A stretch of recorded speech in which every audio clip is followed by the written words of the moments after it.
3 years. That's how long my husband had been gone.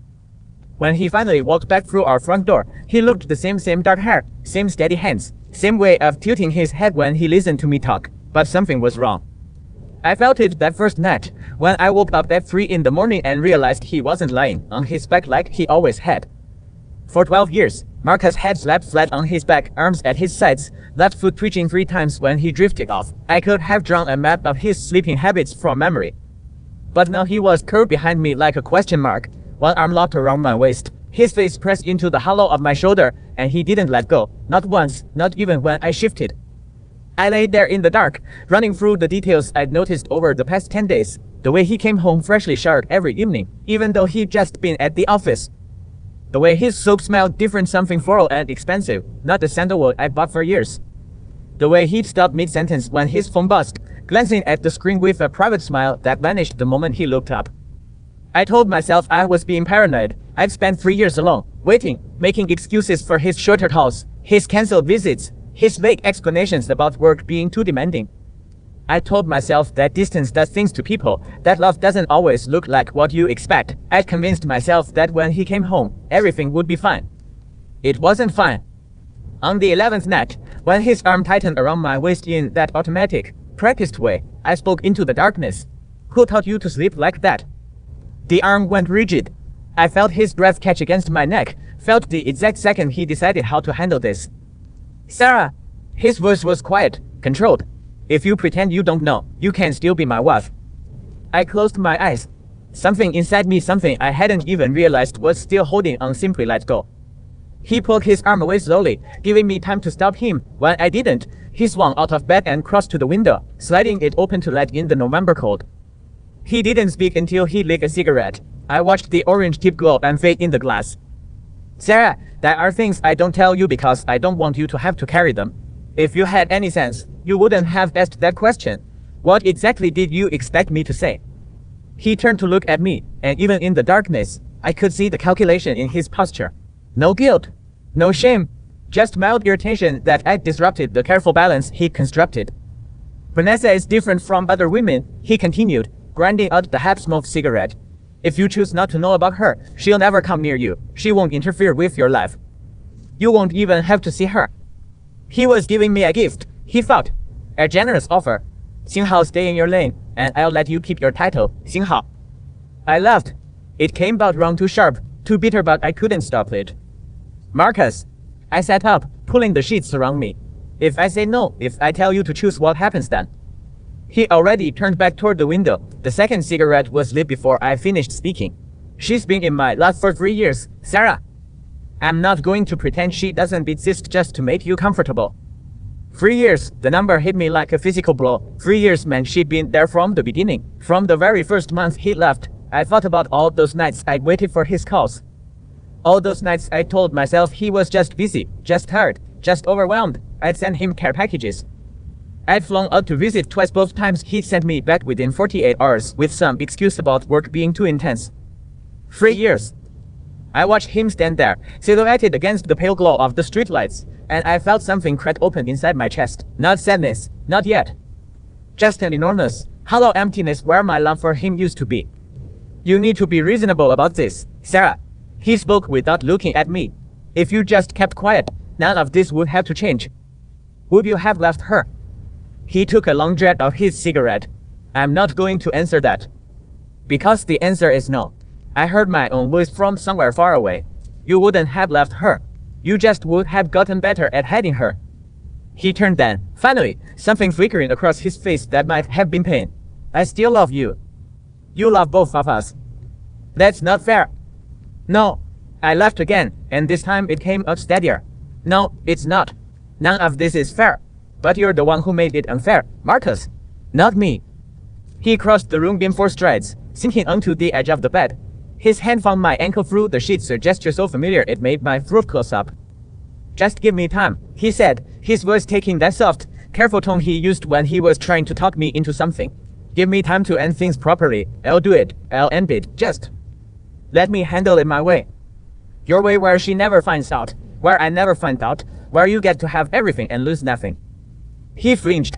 That's exactly what you want, Marcus. You want me to stay quiet, stay patient, stay the good wife who doesn't ask questions. Meanwhile, you keep your girlfriend, keep your routine, keep everything exactly as you want it. Sarah, he reached for me again. I love you. I have always loved you. But I need you to understand what I have with Vanessa. It's not about choosing. It's not about her over you. It's about something I can't explain. Try. He opened his mouth, closed it. For the first time since he come home, he looked genuinely uncertain. I met her at a low point, he said slowly. I was sick, the kind of sick where you can't get out of bed for days. And she was there. She took care of me. I owe her things I can't just walk away from. So you'll keep her because you feel guilty. That's not it. Then what is it? What does she have that I don't? He looked at me then, really looked, and I saw the moment he decided not to answer. Whatever he'd been about to say, some version of the truth, maybe he swallowed it back. Nothing, he said finally. It's nothing you don't have. It's just different. You know what I think? I think you're afraid. Afraid that if you actually had to choose, you realize you made the wrong choice 3 years ago. And you can't handle that. His face went very still. You should go, I said quietly. Go sleep in the guest room. Marcus stood there for a long moment, looking down at me like he was waiting for me to take it back. When I didn't, he picked up his pillow and walked out. I didn't sleep that night. I lay in bed, staring at the ceiling, replaying every conversation we'd had since he'd come home. I thought about the way he touched me, hesitant, almost guilty. The way he'd avoided my eyes when I asked about his day. The way he showered the second he walked in the door, every single night. I'd been married to him for 12 years. I knew his habits. I knew when something was off. And the thing about Marcus, the thing I'd learned to recognize over all those years, was that he could only lie to me when I let him. When I chose to believe the words instead of the evidence. I got up, walked to my home office, and pulled out the folder I'd been hiding in the bottom drawer, the private investigator's report. I'd hired him 3 weeks before Marcus came home, on a hunch. Just a feeling that something wasn't right, and he delivered. Every page of that report was enough to the gut. Photos of Marcus with a young woman I'd never seen, credit card charges for restaurants, hotels, jewelry stores, a lease agreement for an apartment in the city co-signed by him. His name on a business license for her brother's gym, his signature on a mortgage application for her parents' house. 3 years. 3 years of building a whole other life while I sat in our empty house, waiting for his phone calls, convincing myself that love was just hard sometimes. I closed the folder and sat there in the dark, feeling something shift inside me. The sadness I felt earlier was hardening into something else. Something colder. I wasn't going to give him the easy way out. I wasn't going to let him have both lives while I got nothing. And I wasn't going to let Vanessa play the innocent victim, either. She'd known he was married. She'd been in his life for 3 years. She knew exactly what she was doing. I wanted to know everything. Every detail. Every moment when he'd chosen her over me. And I wanted to know it from his own mouth, not just from a report. The next morning, I found Marcus in the kitchen, already showered and dressed, his hair still damp. He glanced up when I walked in, and for just a second, I saw the flash of guilt in his eyes before he masked it. Can we talk? He asked. We're talking now. I mean really talk. Not just, he gestured vaguely, not just fighting. I poured myself a cup of coffee and leaned against the counter. I'm listening. He took a breath.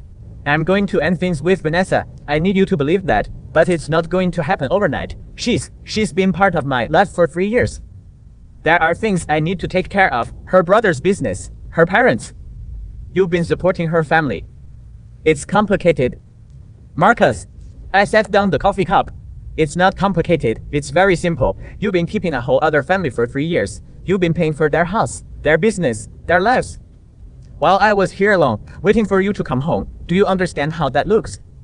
He ran a hand through his hair, a nervous habit. I know it looks bad. I know I made mistakes. But Sarah, don't. I held up my hand. Don't try to explain this to me like I'm being unreasonable. You had an affair for 3 years. You built a life with another woman while you had a wife at home. That's not a mistake. That's a series of choices. I was lonely. The words came out defensive. I was in a foreign country. I didn't know anyone. I was sick. You were married. I know that.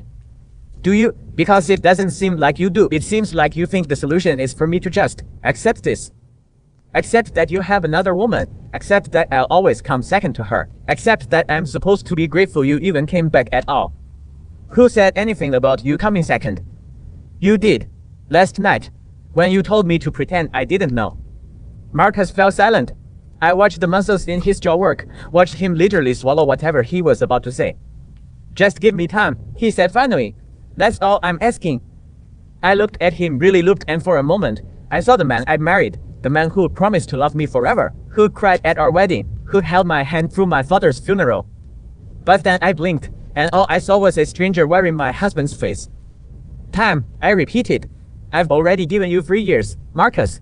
How much more do you need? He didn't answer. He just stood there, looking at me with that helpless expression he always wore when he'd been caught in something. Fine, I said quietly. Take your time, but I'm going to tell you something right now. If you think I'm just going to sit here and wait while you figure out how to dump her, you're wrong. I'm not going to be a placeholder. If you want to be with her, but don't expect me to stay. That evening, Marcus came home late. He smelled like flowers again, that same expensive floral scent that wasn't mine and never would be. I was waiting for him in the living room. You want to see her? Just to talk. He set down his briefcase. I told her we need to end things. Did you tell her, or did you tell yourself you tell her? Sarah answered the question. He hesitated. That single pause told me everything I needed to know. I'm trying here, he said, his voice pleading. I'm trying to do the right thing. The right thing would have been not starting an affair in the first place. I know that, but I can't change the past. All I can do is try to fix the present. I nodded slowly. Okay, let's say I believe you. Let's say you end things with her. What happens then? Do you expect me to just forget? To go back to how things were? His face crumbled slightly. I know it won't be that simple, but if you can just meet me halfway. Halfway? I laughed quietly. After everything you did, you want me to meet you halfway. He stepped toward me, hands raised like he was approaching a wounded animal. I know I hurt you. I know I was wrong. But I love you. I never stopped loving you. That has to come for something.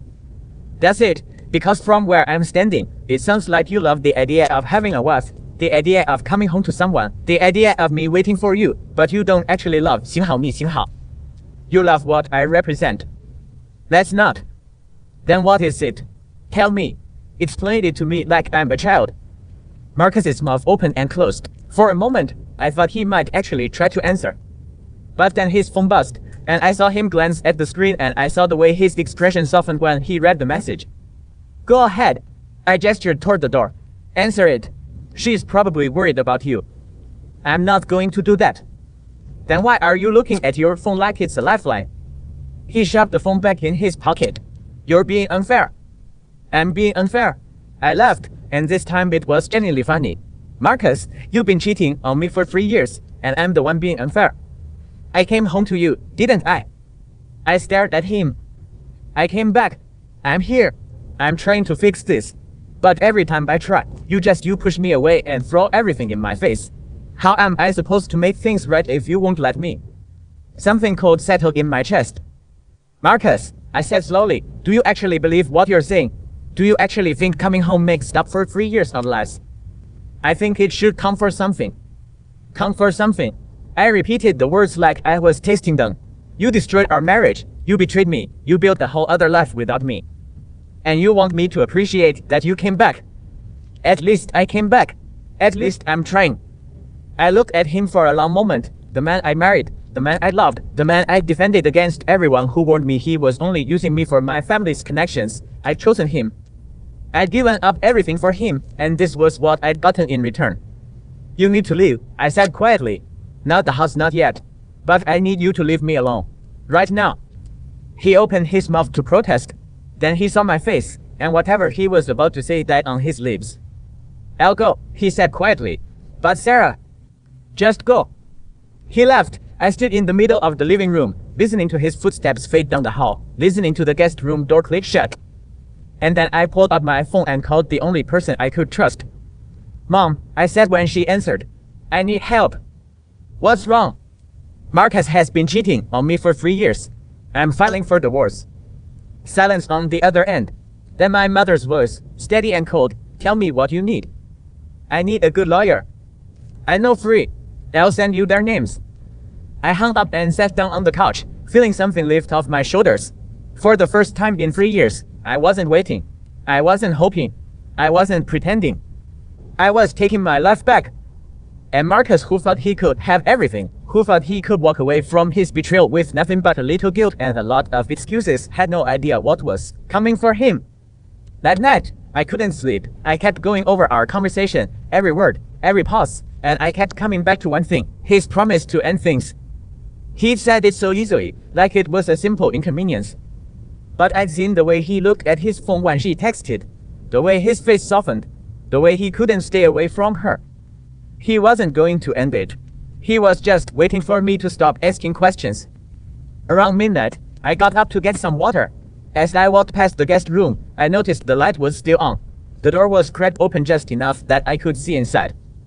Marcus was sitting up in bed, phone in hand, a smile spreading across his face as he watched whatever was on the screen. I couldn't hear the audio, but I could see him mouthing words: "You're so cute, I think," and something that looked like "I miss you." My stomach turned. I crept closer, just enough to see the screen. It was a video call. A young woman with dark hair and a playful expression was talking animatedly, gesturing with her hands. Vanessa. I recognized her from the PS photos.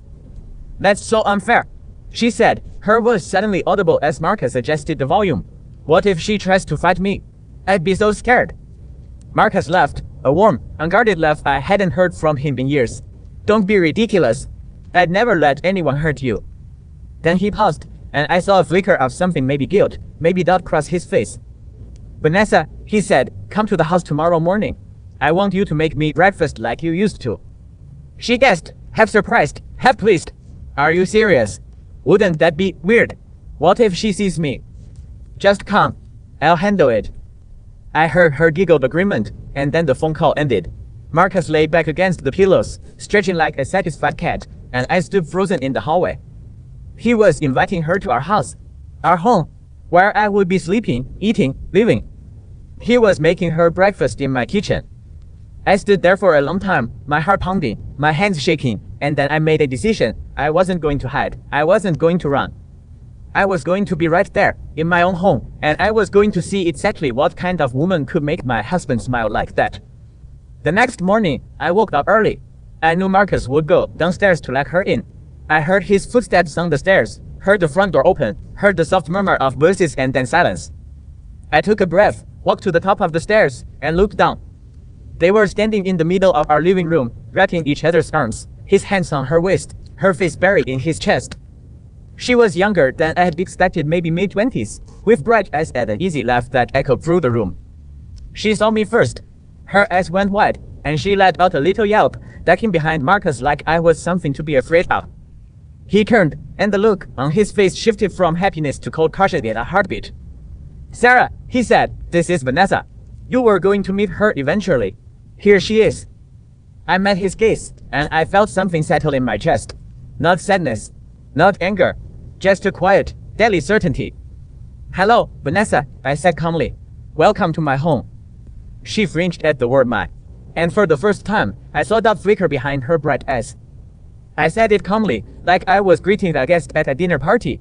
"Hello, Vanessa. Welcome to my home." She flinched at the word "my." I watched her pull back against Marcus, her eyes darting between us like she was a deer caught in headlights. But I noticed something else, too, a flicker of calculation behind that wide-eyed innocence. She wasn't just scared, she was measuring me.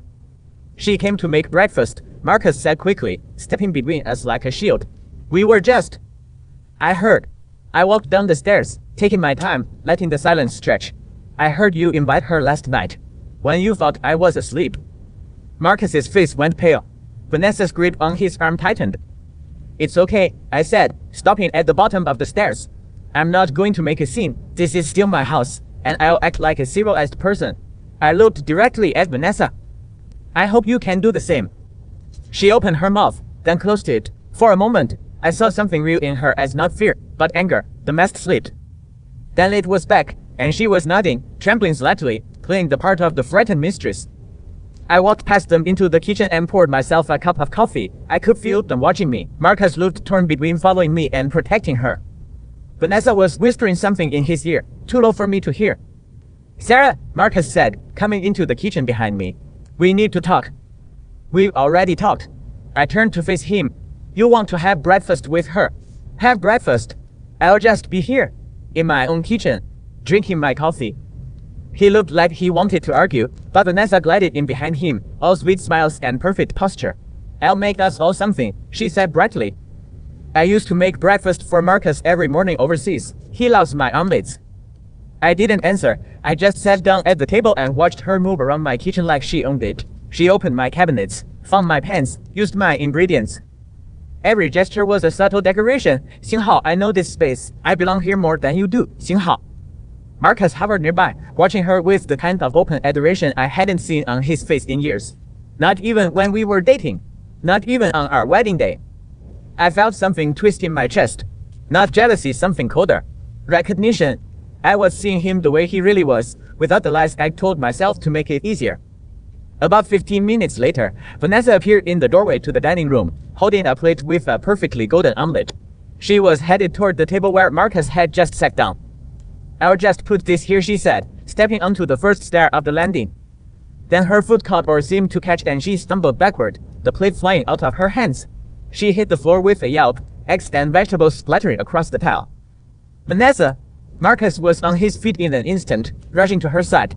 He knelt down, cradling her head, his face a mask of panic. Are you okay? What happened? I don't know, she whimpered, eyes glistening. She was standing right there, and she looked up at me, and the accusation was written all over her face.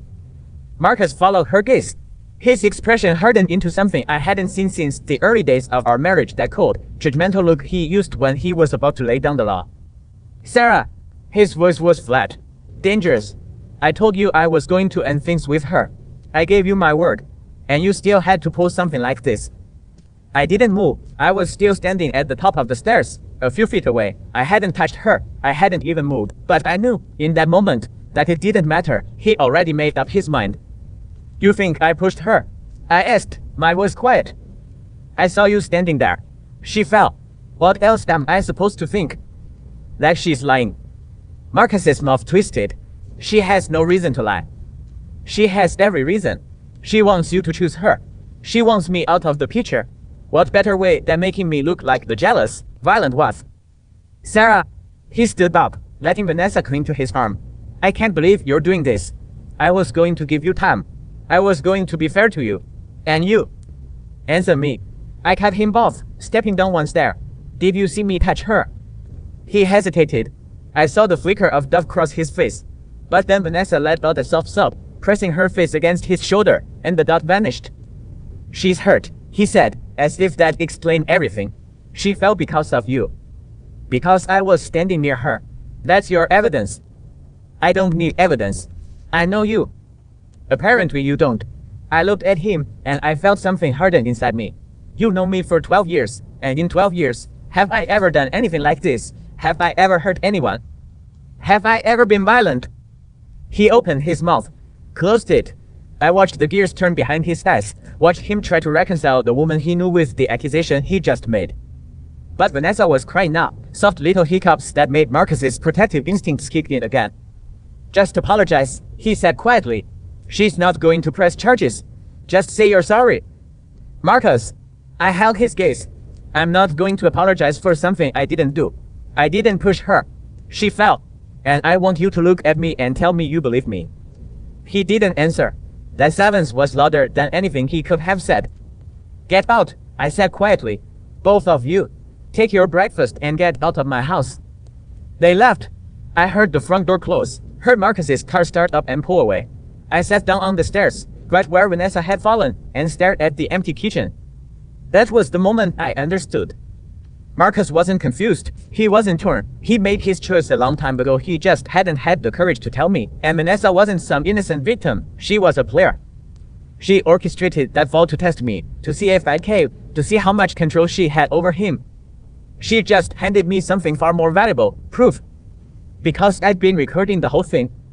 The previous night, after I'd seen him on the video call, I'd set up my phone in a discreet corner of the kitchen, angled toward the dining area. I'd wanted evidence of what she'd do. And I'd gotten it, the entire fall, the accusation, Marcus's refusal to believe me, all of it was on camera. I pulled up the footage on my phone, watching Vanessa's little stumble frame by frame. She tripped herself, deliberately. And then she looked straight at the camera, not at me, but at the lens with a tiny, satisfied smirk. She knew exactly what she was doing. I saved the video in 3 different places. Then I called my lawyer. I need you to file for divorce, I said, and I want to make sure he gets nothing.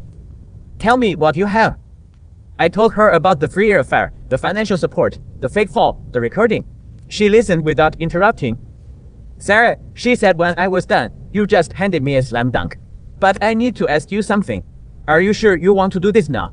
Once we file, it's going to get ugly. He already made it ugly. I'm just making it legal. Good. Because I know a way to make sure he regrets every single choice he's made. But it's going to require some patience. Tell me. She outlined a plan. It was elegant, ruthless, and entirely legal. And it involved one key ingredient, Vanessa's own ego.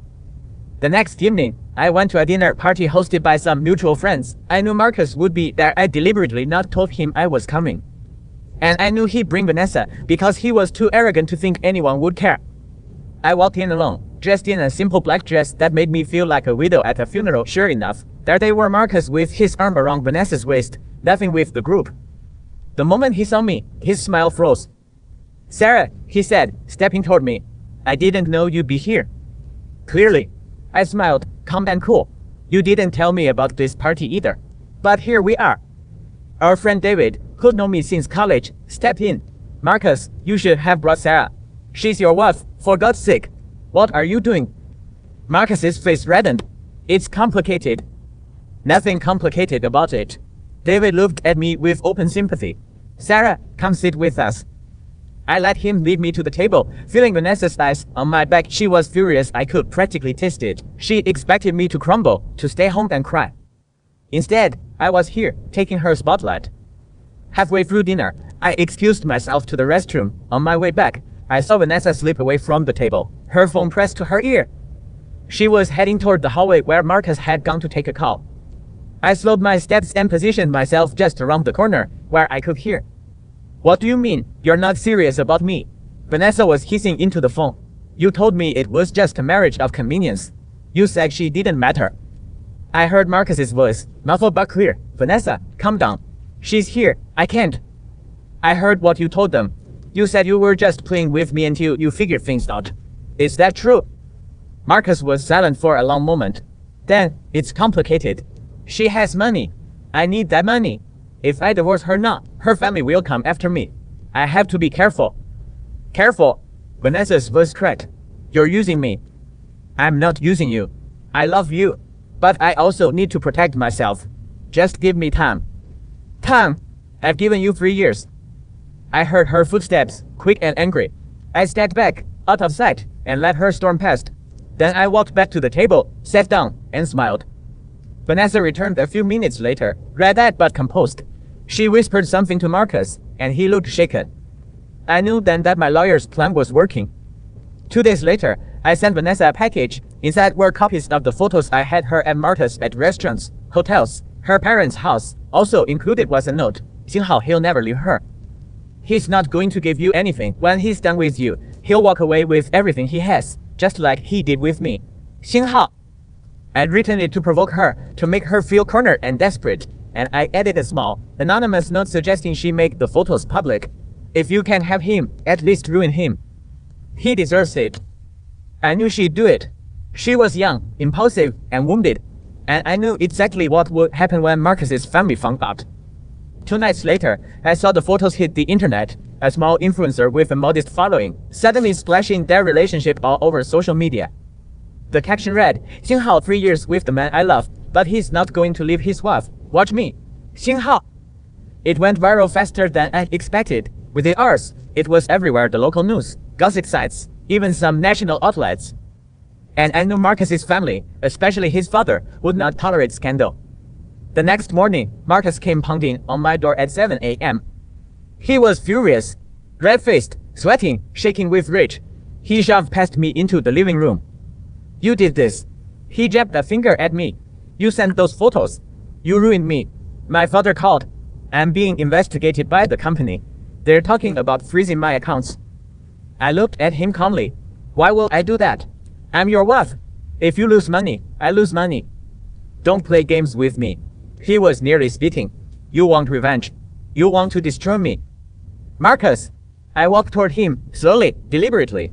I didn't send those photos. I don't even have them. You never let me take photos of you too. He stared at me, breathing hard. Then he pulled out his phone, scrolling through the viral post. I watched his face as he read the caption and then the username. Vanessa, he said, his voice hollow. She. I watched the realization dawn.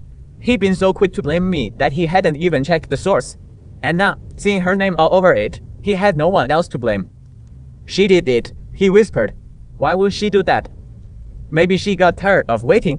I kept my voice neutral. Maybe she saw you taking me to that party and thought you were never going to leave me. Maybe she wanted to force your hand. He sank onto the couch, his head in his hands. I'm going to lose everything. Not everything. I sat down across from him.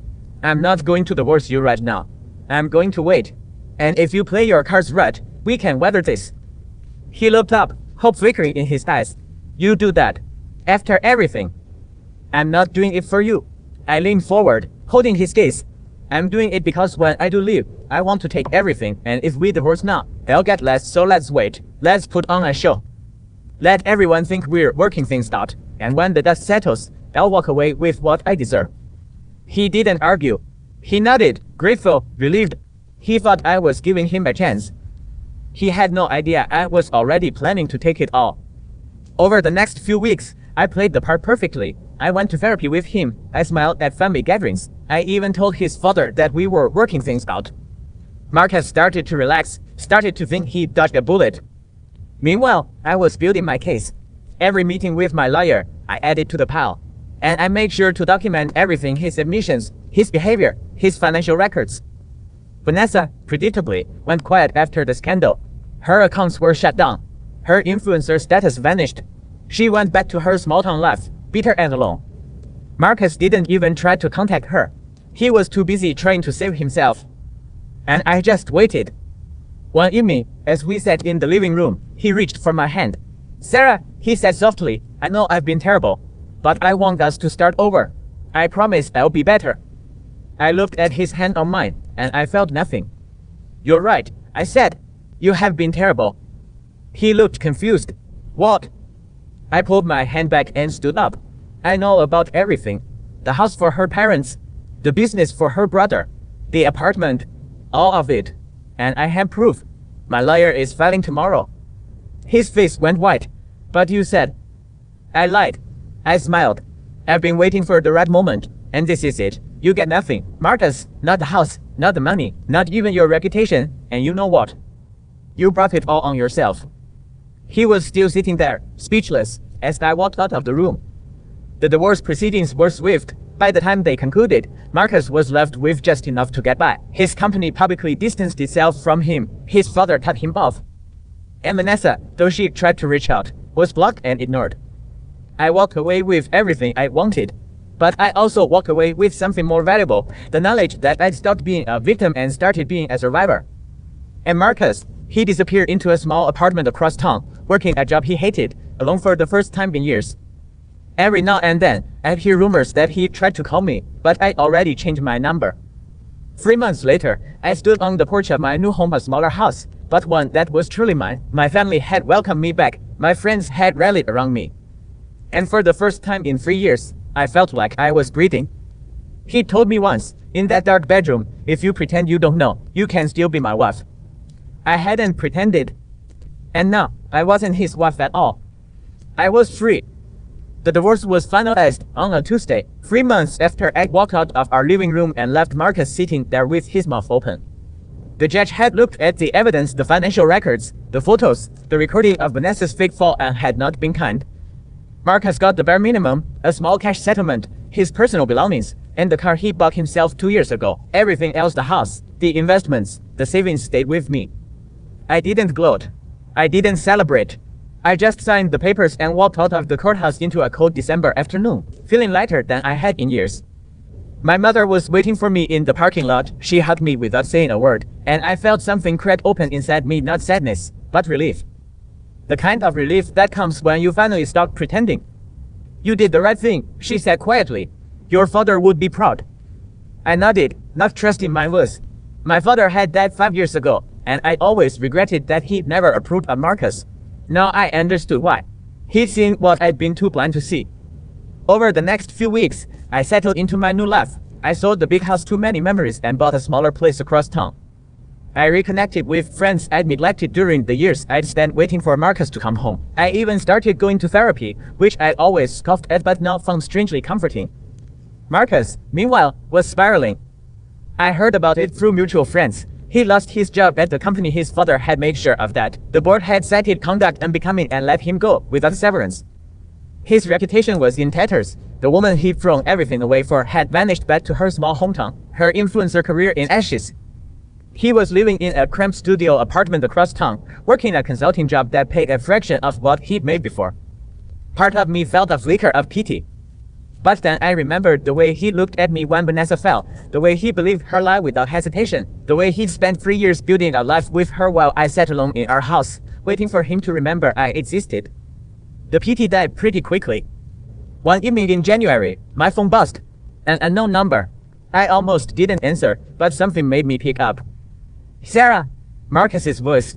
Hoarse, hesitant. Don't hang up. Please. I didn't say anything. I just listened. I know I have no right to ask this, he continued, but I need to see you. Just once. There are things I need to say.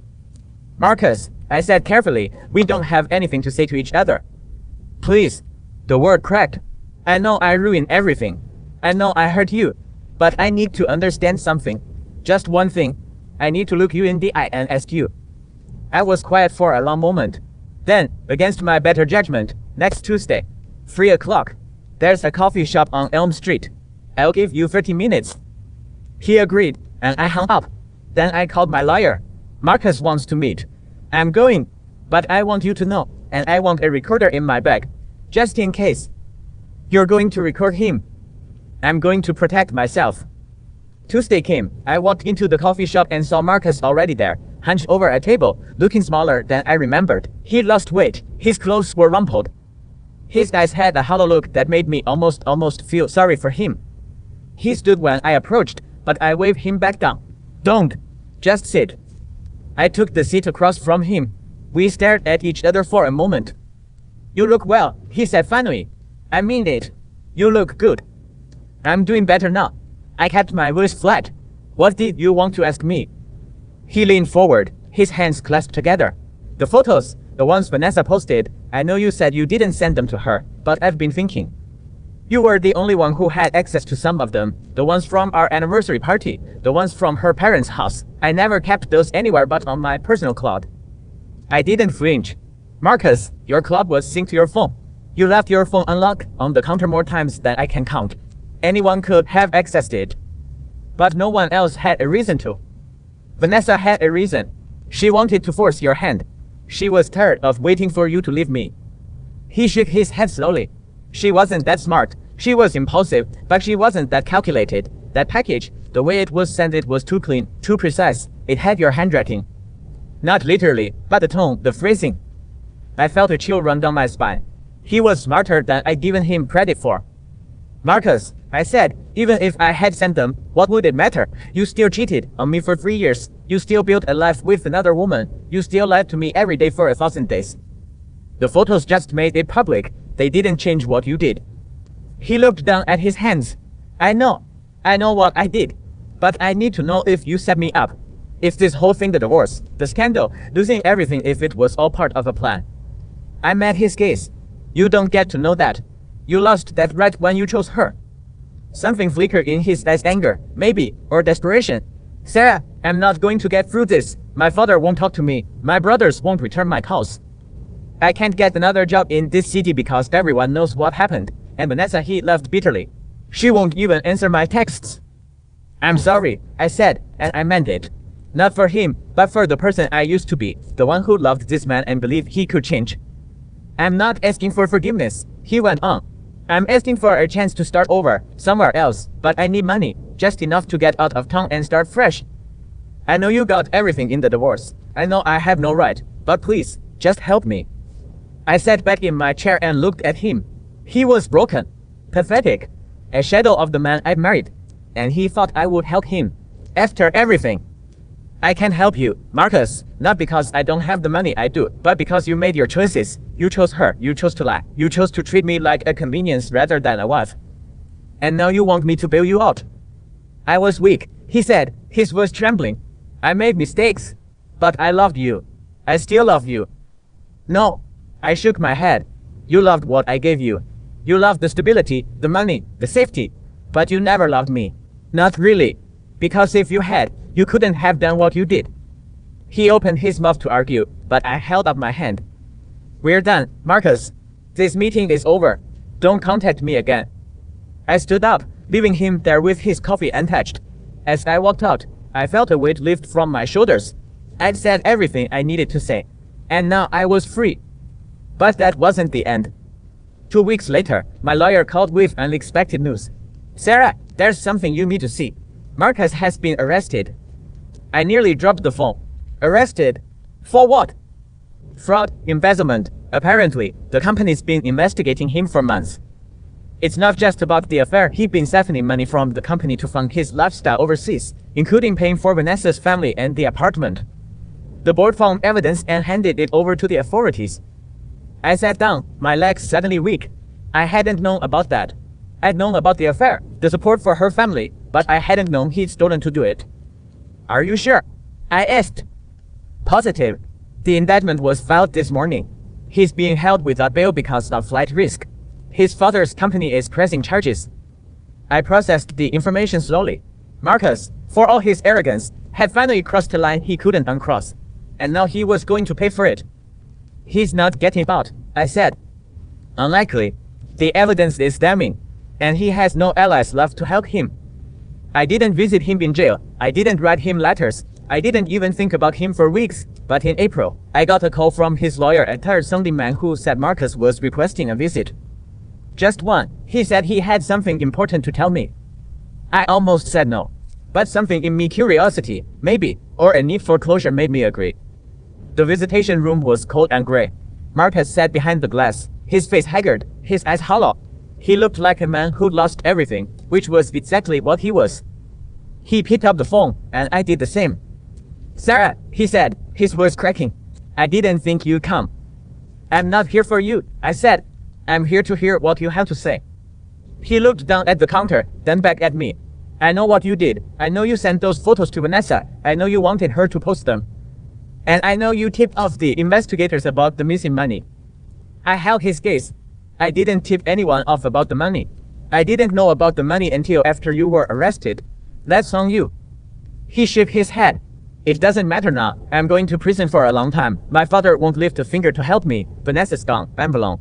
He left. A hollow sound. I had everything. And I threw it away for nothing. It wasn't nothing, I said quietly. It was her. You chose her.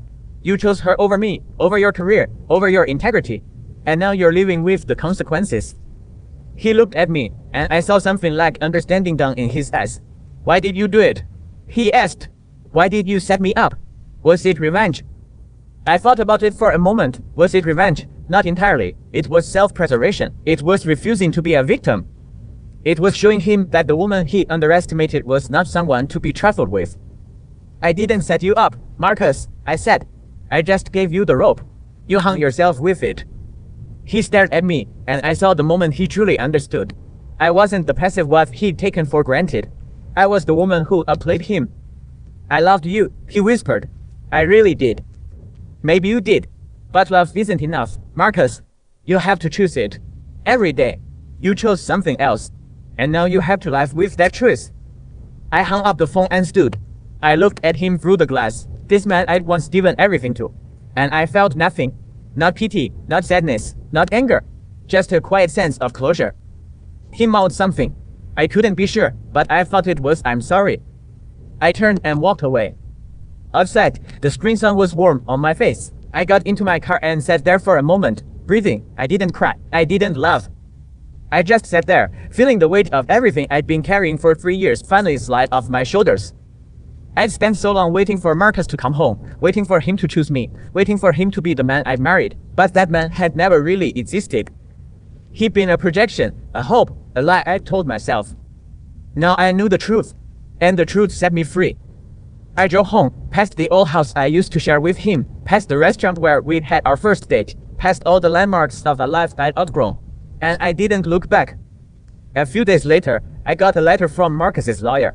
He'd been sentenced to 6 years, with possibility of parole after 3. He asked that I be informed. I didn't write back. My mother called to check on me, and I told her I was fine. For the first time in a long time, I meant it. I started going to art classes on weekends. I redecorated my new house, filling it with things that made me happy. I even adopted a dog scruffy rescue named Charlie who slept on my